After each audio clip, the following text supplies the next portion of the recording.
Sou Fernando Michel, graduado em Ciências Sociais e colunista do blog Conhecimento a Michel. Agradeço por mais uma vez estarmos aqui no Política com Michel. A princípio, eu vou solicitar gentilmente que inscreva-se em minhas redes sociais, lá no Spotify, Facebook e Instagram, e conheça o meu blog, o conhecimentoamichel.blogspot.com. Vamos começar mais um bate-papo vinculado à política. Hoje eu vou trazer um tema bastante reflexivo e sombrio sobre o recente óbito do preso Clériston Pereira da Cunha, o preso com relação ao ataque terrorista do 8 de janeiro. É cruel a brutalidade que permeia todo o nosso sistema prisional, lançando uma implacável condição dos presidiários, né, no nosso sistema. Cunha, aprisionado lá no complexo penitenciário da Papuda, ele viu sua vida ceifada por um incidente de saúde inesperado. No entanto, este é apenas um capítulo triste, é um grito de alerta sobre as condições desumanas que muitos enfrentam atrás das grades. O que chama atenção nesse caso é a mudança de postura de apoiadores de Bolsonaro, antes indiferentes ao sistema carcerário. Agora, após a morte de Cunha, eles erguem suas vozes em críticas ao Supremo Tribunal Federal. Essa mudança repentina, ela revela não apenas a tragédia individual, mas também a capacidade de certos eventos desencadearem uma reflexão mais ampla sobre a justiça e os direitos humanos. A ironia que a gente pode analisar nesse caso é que anteriormente eles viravam olhar para as mazelas do sistema prisional e não se pronunciavam. Agora encontram-se confrontados com a brutal realidade. A morte de um detento, ela tornou-se o catalisador para questionamentos profundos sobre a eficácia e humanidade de nossas instituições carcerárias. Isso ocorreu ontem. Um dos detidos durante a invasão, o crime lá do 8 de janeiro, ele faleceu após sofrer uma emergência médica durante o período de recreação lá no complexo da Papuda, um mal súbito, lá em Brasília. O Clériston Pereira da Cunha, ele teve complicações lá por volta das 10 horas no pátio do setor de confinamento da prisão. Apesar dos esforços das equipes do SAMU e do Corpo de Bombeiros, vale a pena ressaltar, ele não conseguiu resistir a esse mal súbito. A notícia do falecimento do preso foi comunicada à sua esposa e às duas filhas do Clériston.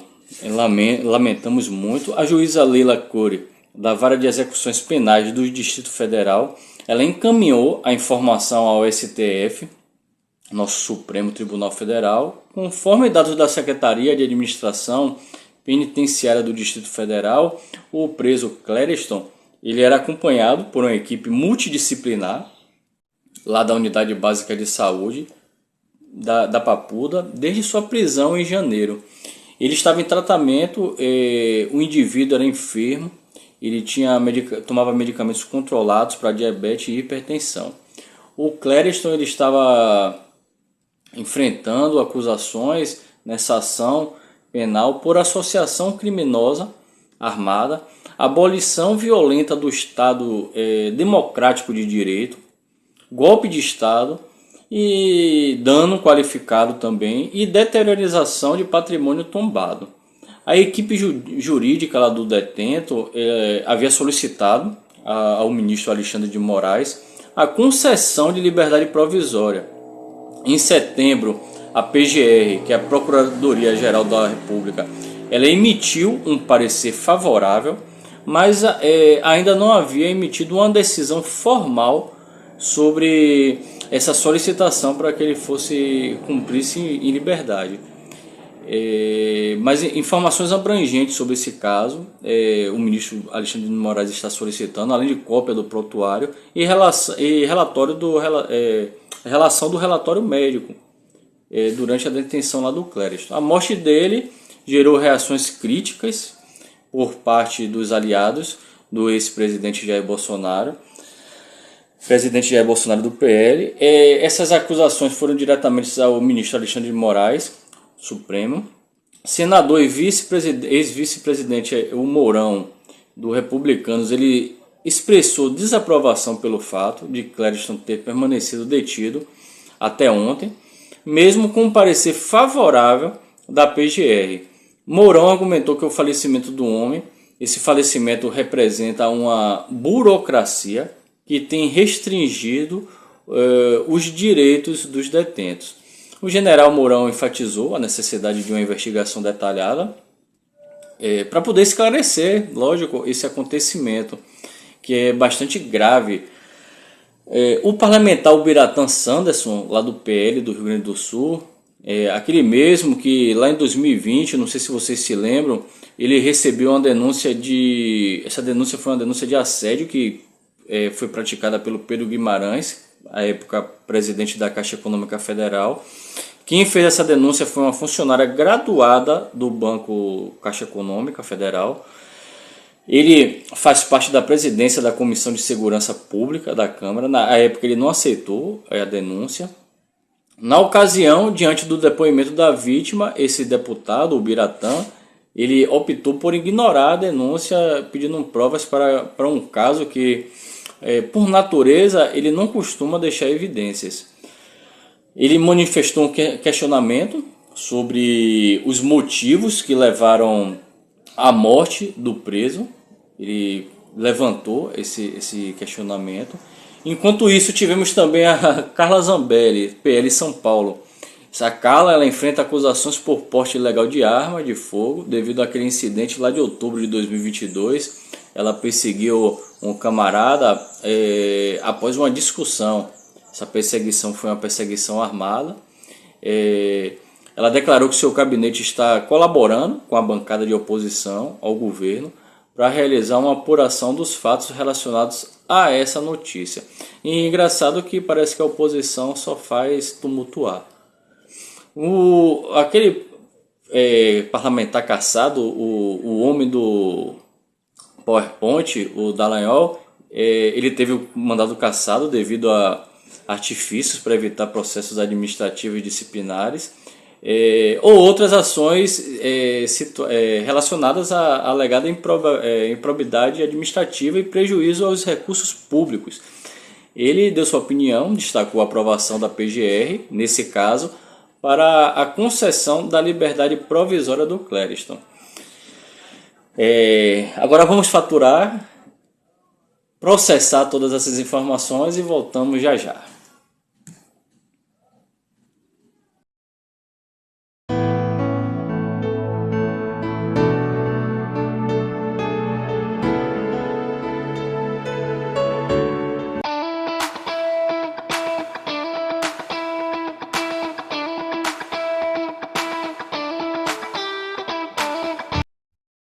Agora eu vou aprofundar, falar um pouco sobre o sistema carcerário brasileiro. O sistema carcerário brasileiro ele consiste nas prisões federais e estaduais, tanto masculina quanto feminina. Por causa de uma série de fatos, razões históricas, também políticas, talvez principalmente, as prisões brasileiras elas estão superlotadas, não transformam os seus internos em cidadãos úteis, e passam, na verdade, por um problema, uma grave crise estrutural. O sistema prisional no Brasil, sendo que o Brasil é o terceiro país no mundo com o maior número de pessoas presas. Lá em dezembro de 2014, a população carcerária no Brasil ela era de 622 mil aproximadamente. Em 2 anos depois, em junho de 2016, haviam 726 mil prisioneiros. Especialistas eles calculam que seria preciso construir um presídio a cada dia do ano para diminuir o déficit de vagas que ascende a cada cerca de 250 mil. Cada presidiário ele custa para o Estado brasileiro em torno de R$ 1.819. Como não há verba para tanta gente, são as famílias dos presos que arcam com os custos de alimentação e vestuário dos detentos.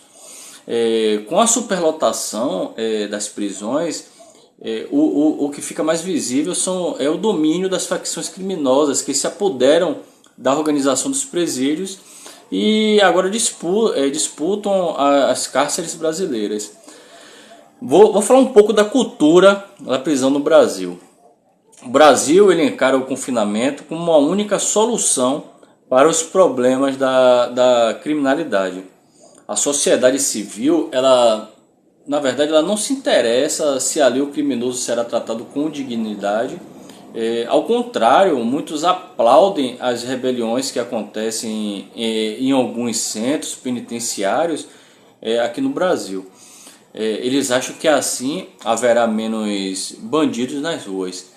Aquele slogan, bandido bom é bandido morto, que costumazmente é pronunciado pela direita. Em 2017, o ministro do Supremo Tribunal Federal, à época o Alexandre de Moraes, ele comentou sobre as diferenças de penas para crimes tão dispares.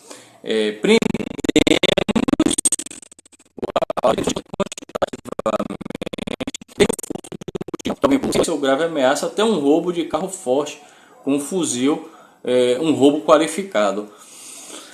O que ele fala é que um fica 10 meses e o outro fica 5. Condutas totalmente diferentes, só que a bandidagem violenta, a alta criminalidade, fica muito pouco tempo na cadeia. Isso é um fato. Essa ideia também é compartilhada pelo procurador de Justiça de Minas Gerais, Dr. Rogério Greco. Em janeiro de 2017, ele afirmava que as prisões elas refletiam a desigualdade social no país. O Brasil ele prende muito e prende mal. Na verdade, não tem um discernimento. A gente prende, a maioria, só pobre, só miserável. Esta é a estrutura, é a nossa cultura, a nossa regra. É muito mais fácil prender um miserável que prender um sujeito de classe média ou média alta. Essa entrevista ele falou ao programa Palavra do Professor.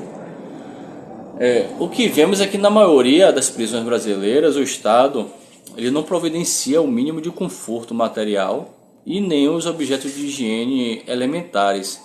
Isso transforma o sistema prisional numa banalidade extrema. O preso ele depende da ajuda de seus familiares, se tiver também. No entanto, não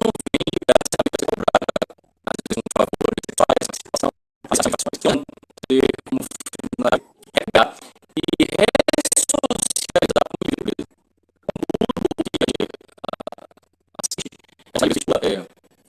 Apenas 11% realiza algum tipo de trabalho externo sem produzir. O sistema brasileiro e a saúde são problemas gravíssimos do sistema aqui do nosso país.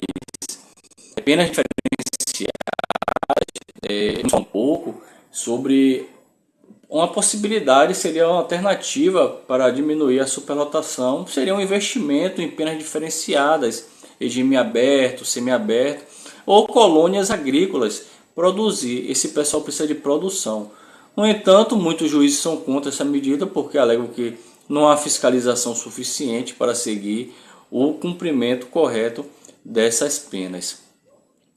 Agilidade na justiça é outra questão lamentável. A burocracia, outro problema, que esse problema ele agrava a questão da superlotação. Ou seja, são pessoas que a maioria estão presas, mas que ainda nem tiveram audiência com o juiz e estão normalmente à espera da sentença. A demora ocorre, pois as audiências só podem acontecer na presença de um defensor público. Segundo dados da ANADEP é a Associação Nacional de Defensores Públicos, não existe defensores públicos em 72% das comarcas do país.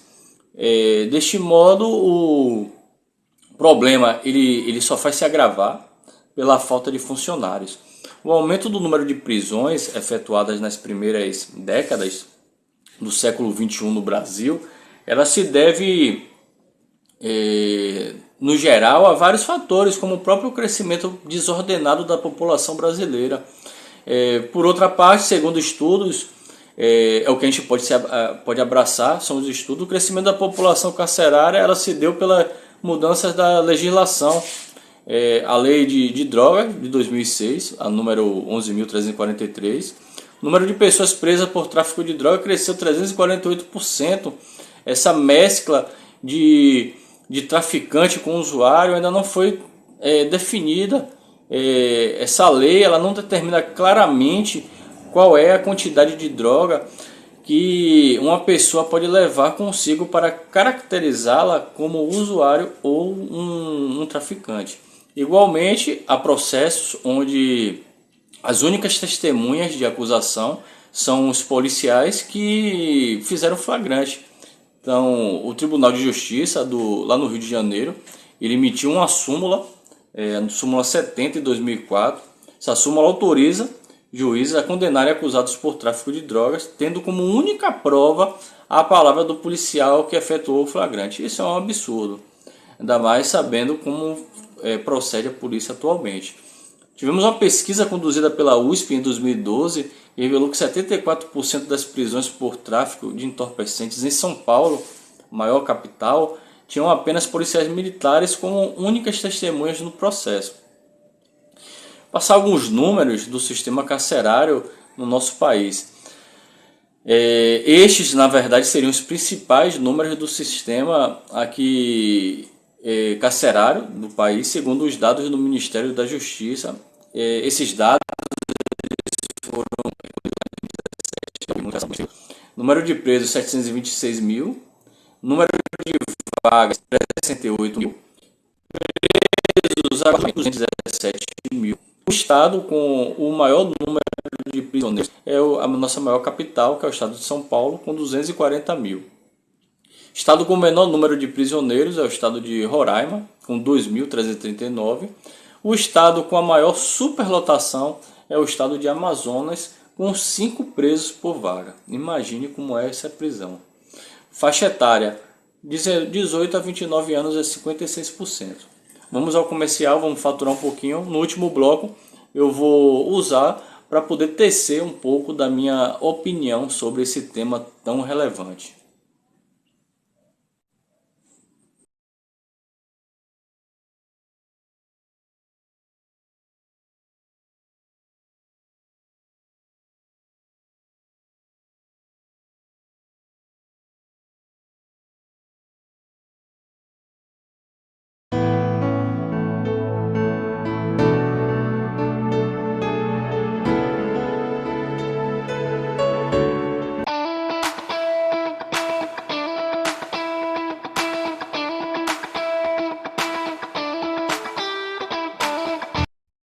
Fala galera, nesse bloco vou expressar um pouco da minha opinião sobre esse tema. Podemos notar que ao depararmos com a notícia do falecimento do Clériston Pereira da Cunha no complexo penitenciário lá da Papuda, somos confrontados mais uma vez com essa complexidade e brutalidade que permeia o nosso sistema prisional. O sistema prisional brasileiro é um sistema precário. Tragédia, ela apenas expõe as condições adversas enfrentadas por todos os detentos, mas também suscita, na verdade, algumas reflexões sobre a responsabilidade do Estado e a necessidade urgente de reformas no sistema prisional brasileiro. A morte do Clériston ela não deve ser encarada isoladamente, mas sim como um sintoma de um problema estrutural mais amplo. É inquietante observar que, como em meio às críticas ao Supremo Tribunal Federal, o STF, por alguns apoiadores do presidente, o ex-presidente Jair Bolsonaro, o foco muitas vezes nessa discussão ele é deslocado sobre as condições desumanas que permeiam nossas prisões. A análise da situação de Clériston ela revela um aspecto crucial à saúde de um detento. Mesmo em meio a acusações sérias, ela deve ser tratada com a devida relevância, com a devida importância, que é esse caso. A atenção médica a detentos é uma responsabilidade que transcende a natureza do crime cometido. A notícia de que ele estava sob cuidados de uma equipe multidisciplinar, desde sua detenção, ele recebia esse tratamento para sua diabetes e hipertensão. Porém, esse tratamento ele levanta alguns questionamentos sobre sua eficácia do sistema em garantir a dignidade humana, mesmo em um contexto de prisão. O que eu posso dizer é que tivemos a abordagem do ministro Alexandre de Moraes. O Alexandre solicitou informações detalhadas sobre o caso após o óbito do Clériston. É louvável, entretanto, é imperativo que a investigação ela vá além das circunstâncias imediatas da morte e aborde as deficiências estruturais que contribuem para essa fragilidade do sistema prisional no nosso país, o sistema prisional brasileiro. Ao analisar a postura do parlamentar, o Hamilton Mourão, é inevitável notar uma discrepância notável entre a preocupação destacada em relação aos detentos do caso lá da invasão, os terroristas do 8 de janeiro, e a retórica mais ampla associada à extrema-direita, que muitas vezes ecoa aquela velha frase: bandido bom é bandido morto. Essa aparente dualidade que eles demonstram reflete não apenas uma inconsistência no discurso, mas também revela uma preocupação seletiva em relação aos direitos dos presos em nosso sistema penitenciário, sistema carcerário.